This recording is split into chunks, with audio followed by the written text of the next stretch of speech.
మధ్యప్రదేశ్ శివపురి జిల్లాలో air force యుద్ధ విమానం కుప్పకూలింది. ఇండియన్ ఎయిర్ ఫోర్స్ కు చెందిన మిరాజ్ 2000 యుద్ధ విమానం పంట పొలాల్లో కుప్పకూలింది. ఫైటర్ జెట్ క్రాష్ అయ్యే సమయంలోనే ఇద్దరు పైలట్స్ పారాచూట్ సాయంతో దూకేయడంతో ప్రాణ నష్టం తప్పింది. స్వల్ప గాయాలతో క్షేమంగా బయటపడ్డారు. మధ్యప్రదేశ్ లోని శివపురి సమీపంలోని పంట పొలాల్లో కూలినటువంటి మిరాజ్ 2000 జెట్ ఫైటర్ ని మరొకసారి చూస్తున్నాము. ఇద్దరు పైలట్లలో ఒకరికి గాయాలైనట్టుగా ఎక్స్క్లూజివ్ గా మనం చూస్తున్నాము.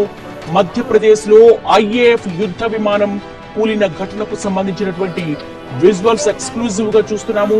ఇద్దరు పైలట్లు కూడా సమయస్ఫూర్తితో వ్యవహరించారు. పారాచూట్ల సాయంతో దూకేయడంతో స్వల్ప గాయాలతో బయటపడ్డారు.